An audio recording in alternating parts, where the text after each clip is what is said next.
Magandang araw muli po sa inyong lahat mga ka-vlog, boss, idol, regular viewer, silent viewer at kasama na rin po ang lahat ng mga OFW.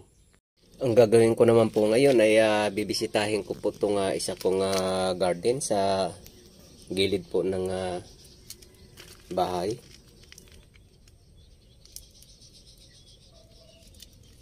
So ito na po yung mga tinanim ko pong gabi dati. Ngayon po ay maganda na po yung tubo nila. Ayan po sila. Ito naman po yung bayabas. At titingnan ko rin po yung mga bininhi ko pong sili at saka kamatis. Kung pwede na po ba silang itanim. Kasi medyo maluwag pa po yung garden dito sa pwede pa po siyang taniman. May area pa po siyang medyo maluwag-luwag siya. Ayan po sila. Ito na po yung sili at saka kamatis. Ayan po. Ito po yung sili. Ayan.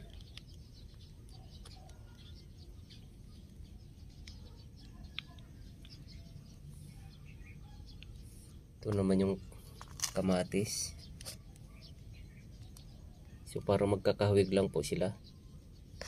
Ang dahon.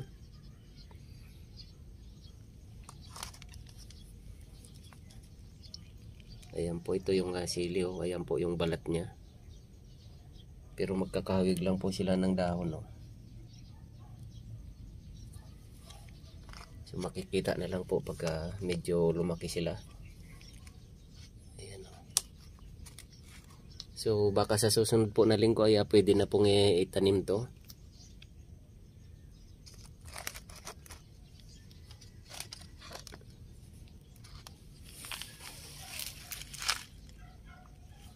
Ito naman po yung alokbati ko.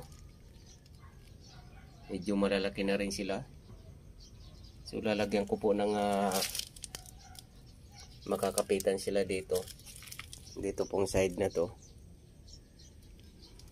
Ayan. Para dito po sila gumapang. At ayan naman po yung mga gabi dito sa sulok. Ayan na po sila.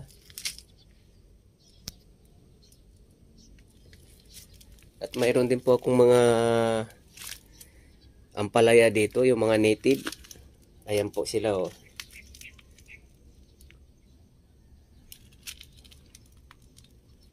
So yung mga native po ng ampalaya ay mabilis po silang tumubo kung saan saan ay hindi ko po sila hinahayaan na magkalat. So dito ko po sila dinadala. So isang lugar lang po yung pinagtataniman ko sa kanila. Mabisa po to yung dahon po ng ampalaya ay gamot po sa ano natin sa katawan.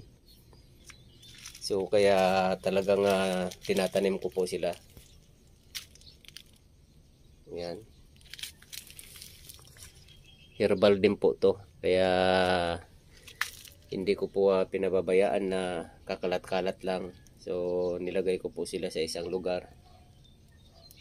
At saka hinahalo po to sa mga lutuin yung dahon nito.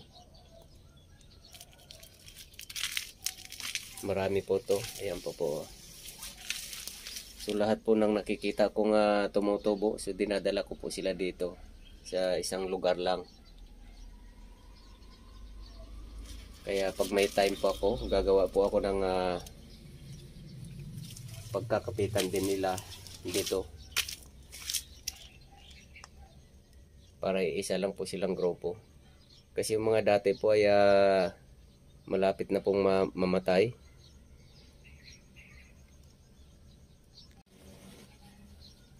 At ito naman po yung papaya.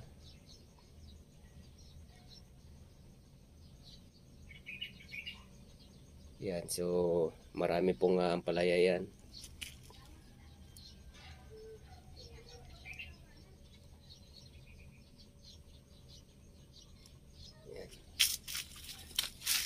At dito ko naman na gagawan din ng bagging, yung alokbati. At yung sili naman at kamatis, dito ko po sila sisingit kasi maluwag pa po.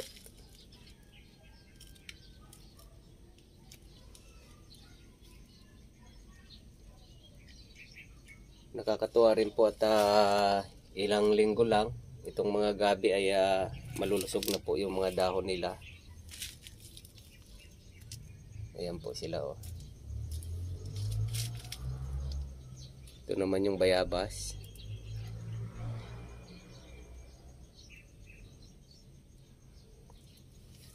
Papaya. So baka next month po maganda na po ang mga pananim ko na to.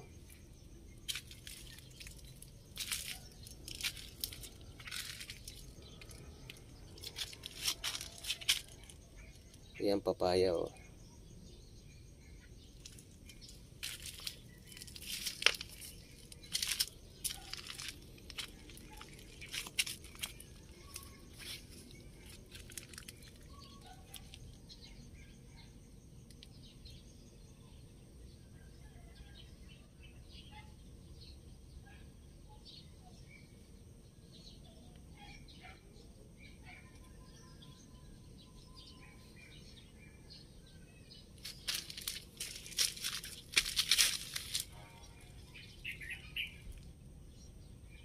Dito ko po itanim yung sili at saka kamatis kasi doon po sa isang garden ko ay loaded na po doon. Kaya dito naman po sila itatanim para magkaroon naman po ng pananim dito sa kabila.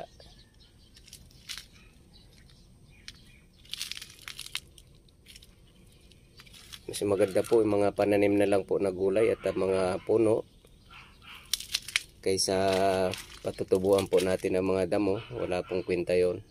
So mas maganda po yung mayroong mga pakinabang na mga halaman ang itatanim dito.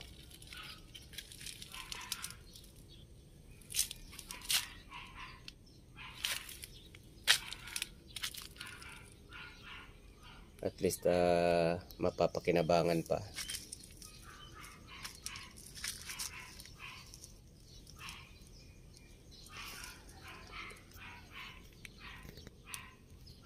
So kung nakikita nyo po, mayroon na ng mga ampalaya dito na tumubo.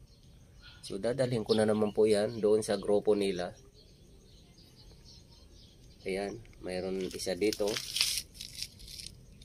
So ililipat ko po yan para hindi po sila nagkakalat.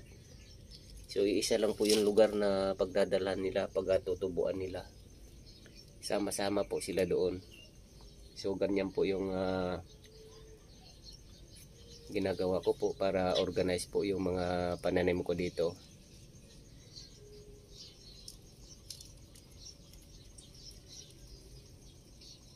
Doon po sa kabilang garden ko po ay nandun po yung maraming American lemon.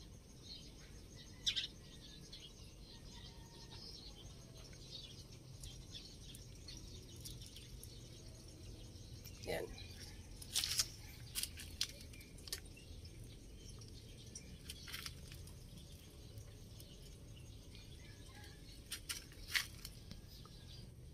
So hanggang dito na lang po muna ang video kong ito. Please like, subscribe na lang po and hit notification bell para sa susunod na mga video. God bless all po.